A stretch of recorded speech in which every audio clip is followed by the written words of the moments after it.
Hi hello friends, welcome back to ಅತ್ತೆ ಸೊಸೆ cooking blogs. ಇವತ್ತು ನಾನು ದೇವಸ್ಥಾನದಲ್ಲಿ ಸಿಗುತ್ತಲ್ವಾ ಅದೇ ರೀತಿ ಅಷ್ಟೇ ರುಚಿಯಾಗಿ ಸ್ವೀಟ್ ಪೊಂಗಲ್ ಹೇಗೆ ಮಾಡೋದು ಅಂತ ತೋರಿಸ್ತೀನಿ. ಸ್ವೀಟ್ ಪೊಂಗಲ್ ಮಾಡೋದಕ್ಕೆ ಬೇಕಾಗಿರುವಂಥ ಇಂಗ್ರೀಡಿಯೆಂಟ್ಸ್: ಒಂದು ಸ್ವಲ್ಪ ದ್ರಾಕ್ಷಿ ತಗೊಳ್ಳಿ, ಒಂದು ಸ್ವಲ್ಪ ನಿಮಗೆ ಬೇಕು ಅಂದರೆ ಜಾಸ್ತಿ ತಗೊಳ್ಳಿ. ನಾನು ಒಂದು ಸ್ವಲ್ಪ ತಗೊಂಡಿದ್ದೀನಿ ದ್ರಾಕ್ಷಿನ, ಮತ್ತು ಸ್ವಲ್ಪ ಗೋಡಂಬಿ ತಗೊಂಡಿದ್ದೀನಿ, ಮತ್ತು ಒಂದು ಸ್ವಲ್ಪ ಬಾದಾಮಿ ತಗೊಂಡಿದ್ದೀನಿ, 3 ತಗೊಂಡಿದ್ದೀನಿ. ಮತ್ತು ಒಂದು 10 ಏಲಕ್ಕಿ ಕಾಯಿ ತಗೊಂಡಿದ್ದೀನಿ. ಏಲಕ್ಕಿ ಕಾಯಿ ಪುಡಿ ಇದ್ರೆ ತುಂಬ ಚೆನ್ನಾಗಿರುತ್ತಲ್ವ ಫ್ಲೇವರ್, ಅದಕ್ಕೋಸ್ಕರ. ಮತ್ತು ಒಂದು 1/4 kg ಅಷ್ಟು ಅಕ್ಕಿ ತಗೊಂಡಿದ್ದೀನಿ. ಅಕ್ಕಿ ತಗೊಂಡು ಅದನ್ನು ಒಂದು 1/4 ಗಂಟೆ ಅಷ್ಟು ಉಮ್ಮಿ ಹಾಕೊಂಡಿದ್ದೀನಿ. ಮತ್ತು 1/4 kg ಅಷ್ಟು ಹೆಸರು ಬೇಳೆ, ಅರ್ಧ ಲೀಟ್ರ್ ಹಾಲು ಕಾಯಿಸ್ಕೊಂಡು ಇಟ್ಕೋಬೇಕು ಅಂತಿದ್ದೀನಿಲ್ಲ, ಈ ಥರ ಪ್ಯಾಕೆಟ್ ಹಾಲನ್ನು ಹಾಕೋಬಹುದು. ಮತ್ತು ಸ್ವಲ್ಪ ತುಪ್ಪ, ಮತ್ತು ಕೊಬ್ಬರಿನ ತುರಿದು ಇಟ್ಕೊಂಡಿದ್ದೀವಿ. ಕೊಬ್ಬರಿ ಹಾಕೊಳ್ಳೋಕೆ ಇಷ್ಟ ಇದ್ರೆ ಹಾಕೋಬಹುದು, ಇಲ್ಲ ಆಪ್ಷನಲ್ಲು. ತುಂಬಾ ಚೆನ್ನಾಗಿರುತ್ತೆ, ಯಾಕಂದ್ರೆ ಸ್ವೀಟ್ ಪೊಂಗಲ್ಗೆಲ್ಲ ಕೊಬ್ಬರಿ ಹಾಕಿದ್ರೆ ಚೆನ್ನಾಗಿರುತ್ತೆ ಅಂತ. ಒಂದು ಅರ್ಧ kg ಬೆಲ್ಲ ತಗೊಂಡಿದ್ದೀನಿ, ಅಂದ್ರೆ ಒಂದು 600 ಗ್ರಾಮ್ ಇದೆ. ನಿಮ್ಗೆ ಬೇಕು ಸ್ವೀಟ್ ಬೇಕು ಅಂದ್ರೆ ಇನ್ನೊಂದು 100 ಗ್ರಾಮ್ ಎಕ್ಸ್ಟ್ರಾ ತಗೊಳ್ಳಿ. ಹೇಗೆ ಮಾಡೋದು ನೋಡೋಣ. ಮತ್ತೆ ಒಂದು ಪಾತ್ರೆ ಇಟ್ಟು, ಒಂದು ಪಾತ್ರೆಗೆ ಒಂದು ಸ್ವಲ್ಪ ನೀರು ಹಾಕಿ, ನೀರು ಕಾದ್ಮೇಲೆ ನಾವಿಲ್ಲಿ ಅಕ್ಕಿ ಮತ್ತೆ ಹೆಸರು ಬೇಳೆ ತಗೊಂಡಿರ್ತೀವಲ್ವಾ, ಅದು ನೀಟಾಗಿ ತೊಳ್ಕೊಂಡು ಮತ್ತೆ ಇನ್ನೊಂದ್ಸಲ ಹಾಕೊಳ್ಳಿ. ಹಾಕೊಂಡಾದ್ಮೇಲೆ ಲೋ ಫ್ಲೇಮಲ್ಲಿ ಒಂದು ತಟ್ಟೆ ಮುಚ್ಚಿ ಬೇಯಕ್ಕೆ ಬಿಡಿ. ತಟ್ಟೆ ಫುಲ್ಲು ಮುಚ್ಚಕ್ಕೆ ಹೋಗ್ಬಿಡಿ, ಯಾಕಂದ್ರೆ ಉಪ್ಪನ್ನು ಚೆಲ್ಲೋಗುತ್ತೆ.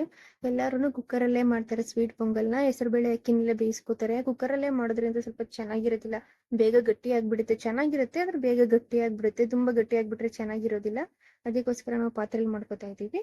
ಇವಾಗ ಇದ್ರಲ್ಲೇನೆ ಅಕ್ಕಿ ಮತ್ತೆ ಹೆಸರು ಬೇಳೆನ ಬೇಯಿಸ್ಕೊತಾ ಇದ್ದೀರಿ. ಮತ್ತೆ ನಿಮ್ಗೆ ಎಷ್ಟು ನೀರು ಬೇಕೋ ಅಷ್ಟು ನೀರು ಹಾಕೊಳ್ಳಿ. ನಿಮ್ಗೆ ಇನ್ನೂ ಸ್ವಲ್ಪ ತೆಳ್ಳಗೆ ಬೇಕು, ಆಮೇಲೆ ಸ್ವಲ್ಪ ಗಟ್ಟಿ ಆಗ್ಬಿಡುತ್ತೆ ಅಂದ್ರೆ ಬೇಕಾದ್ರೆ ಸ್ವಲ್ಪ ಜಾಸ್ತಿ ನೀರು ಹಾಕೋಬಹುದು ನೀವು. ನೀರು ಹಾಕೊಂಡು ಚೆನ್ನಾಗಿ ಬೇಯಿಸ್ಕೊಳ್ಳಿ. ಇದನ್ನ ಫುಲ್ಲು ಮುದ್ದೆ ತರ ಮಾಡ್ಕೊಳ್ಬಿಡಿ. ಸ್ವಲ್ಪ ಒದ್ರು ಇರ್ಬೇಕಾದ್ರೇನೆ ಬೆಲ್ಲ ಎಲ್ಲ ಹಾಕೋಬೇಕು. ನೋಡಿ, ಚೆನ್ನಾಗಿ ಬೇಯ್ತಾ ಇದೆ. ಪಾತ್ರೆಯಲ್ಲಿ ಮಾಡ್ಕೊಂಡ್ರೆ ಅಂದ್ರೆ ತುಂಬಾ ತೆಳ್ಳಗೆ ಬರುತ್ತೆ, ತುಂಬಾ ಬೇಗ ಗಟ್ಟಿ ಆಗೋದಿಲ್ಲ. ಅದಕ್ಕೋಸ್ಕರ ನಮ್ಮ ಹತ್ರ ಟೈಮ್ ಅಷ್ಟಿಲ್ಲ ಅಂತ ಅಂದ್ರೆ ನೀವು ಬೇಕಾದ್ರೆ ನಾನು ಏನೇನು ತೋರಿಸ್ತೀನಿ ಅಷ್ಟೇ ಇಂಗ್ರೀಡಿಯೆಂಟ್ಸ್ ಹಾಕೊಂಡು ನೀವು ಬೇಕಾದ್ರೆ ಕುಕ್ಕರಲ್ಲಿ ಮಾಡ್ಕೋಬಹುದು. ಚೆನ್ನಾಗಿ ಬರುತ್ತೆ, ಅದು ತುಂಬಾ ಬೇಗ ಗಟ್ಟಿ ಆಗ್ಬಿಡುತ್ತೆ. ಕುಕ್ಕರಲ್ಲಿ ಕೂಗಿಸ್ಕೊಂಡ್ರೆ ಅದು ಅನ್ನದ ತರ ಆಗ್ಬಿಡುತ್ತೆ, ಬೇಗ ಅಷ್ಟೊಂದು ಚೆನ್ನಾಗಿರೋದಿಲ್ಲ. ಅದಕ್ಕೆ ಪಾತ್ರೆಯಲ್ಲಿ ಮಾಡ್ಕೊಂಡ್ರೆ ರುಚಿ ಚೆನ್ನಾಗಿ ಕೊಡುತ್ತೆ. ನೋಡಿ, ಈ ರೀತಿ ಹೆಸರು ಬೇಳೆ ಮತ್ತೆ ಅಕ್ಕಿ ಬೆಂದಾದ್ಮೇಲೆ ನಾವಿಲ್ಲಿ ಹಾಲು ಹಾಕೋತಾ ಇದ್ದೀವಿ. ಹಾಲು ಹಾಕೊಂಡು ಕೂಡ ಫ್ಲೇವರ್ ತುಂಬಾ ಚೆನ್ನಾಗಿ ಬರುತ್ತೆ. ಅದಕ್ಕೋಸ್ಕರ ನೀವು ಕಾಯಿಸ್ಬಿಟ್ಟು ಬೇಕಾದ್ರೂ ಹಾಕೋಬಹುದು. ನಾನು ಇಲ್ಲೇ ಪ್ಯಾಕೆಟ್ ಹಾಗೆ ಅರ್ಧ ಲೀಟರ್ ಫುಲ್ಲು ಹಾಲು ಹಾಕೋತಾ ಇದ್ದೀನಿ. ಹಾಲು ಕೂಡ ಅಷ್ಟೇ ಟೇಸ್ಟ್ ಕೊಡುತ್ತೆ, ಅದಕ್ಕೋಸ್ಕರ ಅರ್ಧ ಲೀಟರ್ ಪೂರ್ತಿ ಹಾಕೋತಾ ಇದ್ದೀನಿ. ಅರ್ಧ ಲೀಟರ್ ಹಾಲು ಹಾಕೊಂಡು ಅದನ್ನು ಮಿಕ್ಸ್ ಮಾಡ್ಕೊಳ್ಳಿ ನೀಟಾಗಿ.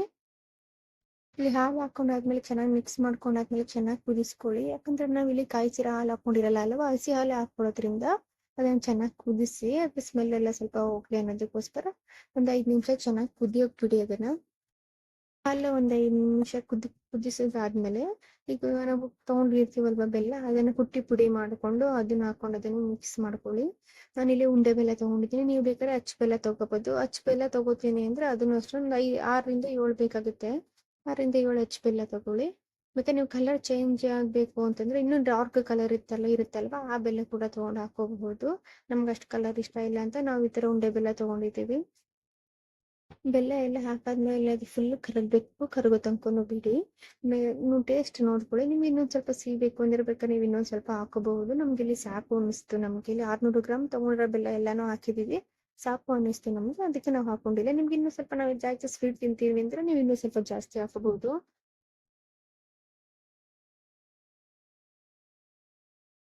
ಏಲಕ್ಕಿ ಕಾಯಿ ತಗೊಂಡಿದ್ವಲ್ವಾ, ಒಂದು 10 ಅಷ್ಟು ಏಲಕ್ಕಿ ಕಾಯಿ ತಗೊಂಡಿದ್ದೀವಿ. ಅದನ್ನು ಪುಡಿ ಮಾಡ್ಕೊಂಡಿದ್ದೀನಿ.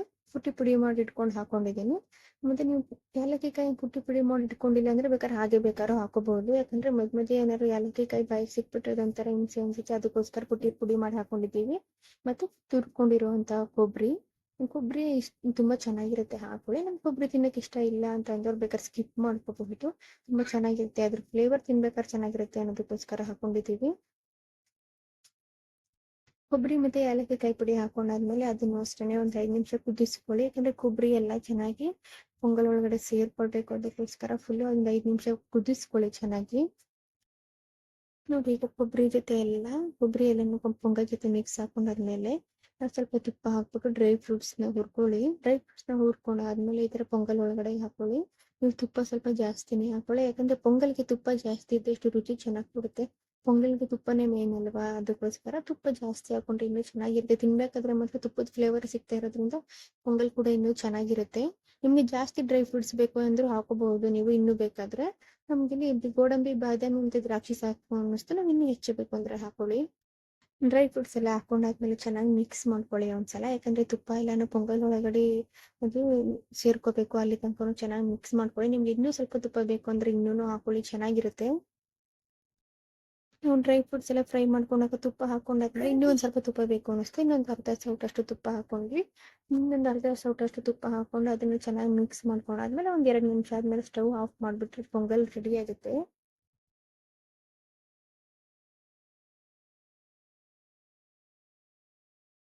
ನಾವು ದೇವಸ್ಥಾನದಲ್ಲೆಲ್ಲ ತಿಂತೀವಲ್ವಾ ಪ್ರಸಾದ, ಅಷ್ಟೇ ರುಚಿಯಾಗಿ ಬರುತ್ತೆ ಪೊಂಗಲು. ನೀವು ಈ ಥರ ಮನೇಲಿ ಟ್ರೈ ಮಾಡಿ ಹೇಗೆ ಬಂತು ಅಂತ ಕಮೆಂಟ್ ಮಾಡಿ.